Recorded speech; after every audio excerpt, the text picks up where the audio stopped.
इस वीडियो को देखने के बाद मैं पूरी गारंटी देता हूं, आपकी हाइट 1 इंच, 2 इंच, 3 इंच बल्कि 4 इंच तक बढ़ जाएगी। 21 के बाद हाइट इंक्रीज नहीं होती, ऐसा सभी लोगों का कहना है, ऐसा डॉक्टरों का कहना है और आप लोगों का भी कहना है।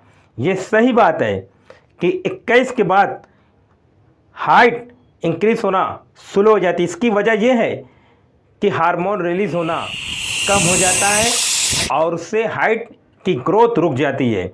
लेकिन ऐसा नहीं है कि 21 के बाद हाइट इंक्रीज नहीं होगी। अगर कुछ लोग ये कहते हैं कि 21 के बाद हाइट इंक्रीज होना पूरी तरह से रुक जाती है, तो मैं कहूँगा वो रॉन्ग है।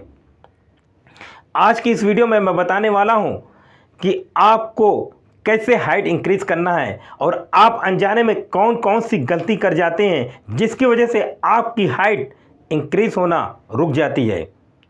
उसकी एक वजह यह है कि स्पाइनल कोड को आप जानते होंगे, रीढ़ की हड्डी को बोलते हैं। रीढ़ की हड्डी, जब हम किसी काम को करते हैं तो झुक के करते हैं, चाहे वो स्टडी हो, पढ़ाई हम कर रहे हैं तभी भी झुक के करते हैं, या हम वॉकिंग करते हैं, चलते हैं, उस वक्त भी हम झुक के चलते हैं। झुक के मतलब ये नहीं कि पूरी तरह से इसे बैंड हो जाना। झुक के मतलब ये है कि आप हल्का सा मूव कर जाते हैं जो आपको पता नहीं चलता। यही वजह है कि आपकी हाइट की ग्रोथ रुक जाती है। मैं आपको 5 प्रकार की हड्डियां दिखाना चाहूँगा स्पाइनल कोड की। सबसे पहले ये हड्डी देखिए, ये नॉर्मल हड्डी है। इस हड्डी को देखिए, बिल्कुल सीधा स्ट्रेट है। ये एक एक पॉइंट से जुड़कर बनी हुई है, एक एक जोड़ से। अब मैं दूसरी हड्डी दिखाना चाहूँगा। दूसरी हड्डी को देखिए, ये बैंड हो चुकी है, जिसका हल्का सा कुबड़ निकलता है, पता नहीं चलता। अब आप तीसरी हड्डी देखिए, तीसरी हड्डी भी मूव कर चुकी है। आप चौथी हड्डी देखिए, आपने देखा होगा चौथी हड्डी भी मूव कर चुकी है। ये टिल के पास, जहाँ पर टिल है वहाँ से ये घूम चुकी है। पांचवी हड्डी देखिए, पांचवी हड्डी भी मूव कर चुकी है। जिस तरह का स्नैक होता है उस तरह से ये घूम चुकी है। अब ऐसा नहीं है, इस हड्डी को सीधा किया जा सकता है, ये पॉसिबल है, लेकिन आपको उसको सीधा करने के लिए 21 दिन का समय लगेगा। 21 दिन तक अगर आप मेरी बातों को फॉलो करते हैं तो आपकी स्पाइनल कोड, रीढ़ की हड्डी सीधी हो जाएगी। उसके बाद आपकी हाइट इंक्रीज होना स्टार्ट हो जाएगी।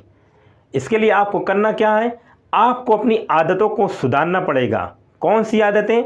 आप जब भी स्टडी करें बिल्कुल स्ट्रेट बैठ के अपने आप को नोटिस कीजिए। स्टार्टिंग में आपको थोड़ा सा दर्द होगा। कभी कभी आपने देखा होगा, हम थोड़ी देर से तन के बैठते, उसके बाद दर्द होने, फिर नॉर्मल आते, लगता है सीधा है, लेकिन सीधा है नहीं है। लेकिन यही प्रॉब्लम आपकी हाइट को रोक देती है, आपकी हाइट ग्रोथ को स्टॉप कर देती है। लेकिन आपको क्या करना पड़ेगा, आपको हर वक्त हर समय स्ट्रेट बैठना पड़ेगा। कोई भी काम, कोई भी वर्क कर रहे हैं, आपको सीधा बैठना पड़ेगा। लंच, डिनर, खाना या कुछ भी कर रहे हैं, आपको सीधा बैठकर ही खाना होगा या सीधा बैठकर स्टडी करना पड़ेगा। अगर आप चल रहे हैं तो सीधा स्ट्रेट चलिए, बिल्कुल स्ट्रेट, आराम से, केयरफुल चलिए और अपने आप को नोटिस कीजिए। 21 दिन के बाद आप बिल्कुल सीधी, आपकी रीढ़ हड्डी सीधी हो जाएगी और उसके बाद आपकी हाइट 1 से 2 इंच तक बढ़ जाएगी। जैसे आपकी रीढ़ हड्डी सीधी होगी, आपकी हाइट बढ़ जाएगी। जिसकी हाइट 5 फुट 5 इंच है, उसकी तो बढ़ी जाएगी, वो 5 फीट 6 इंच तक, 8 इंच तक पहुंच जाएगा। और जिसकी हाइट बिल्कुल कम है, यानी 5 से नीचे है, तो उसका रीढ़ हड्डी सीधी हो जाएगी। उसके बाद ग्रोथ करना स्टार्ट हो जाएगी। आपको टेंशन लेने की ज़रूरत नहीं है। आप इन चीज़ों को फॉलो कीजिए और आपकी हाइट इंक्रीज़ होना स्टार्ट हो जाएगी। लेकिन उसके लिए आपको एक्सरसाइज भी करना पड़ेगा। और मैं ये कहना चाहूँगा कि आपको गलत एक्सरसाइज नहीं है करना पड़ेगा। अगर आप गलत एक्सरसाइज करेंगे तो फिर से हड्डी मुड़ जाएगी। बहुत से लोगों ने, मैं नाम लेना नहीं चाहूँगा, बहुत से लोगों ने गलत एक्सरसाइज बताते हैं और उनके फॉलोअर भी बहुत हैं। और आप जब गलत एक्सरसाइज को फॉलो करेंगे तो आपकी हड्डी मुड़ जाएगी आपकी नसें में खिंचाव हो जाएगा। आप सही एक्सरसाइज कीजिए। अगर आपके शहर में कोई ट्रेनर है जो बेहतरीन ट्रेनर है, जो अच्छा प्रोफेशनल है, उसके पास जाइए और अच्छे से योगा या एक्सरसाइज कीजिए। वो आपको बताएंगे तो आपकी डेफिनेटली आपकी हाइट इंक्रीज हो जाएगी। या आप मेरी वीडियो को फॉलो कीजिए। अगर आपको मेरी वीडियो समझ में नहीं आ रही तो स्लो करके देखिए। मैं जो एक्सरसाइज बताता हूँ बिल्कुल ट्रू बताता हूँ, बिल्कुल रियल बताता हूँ, कोई फेक नहीं। आप देखेंगे आपको इसका बेनिफिट ज़रूर मिलेगा। आप मेरी बातों को फॉलो कीजिए और अपनी हाइट को इंक्रीज़ कीजिए। धन्यवाद।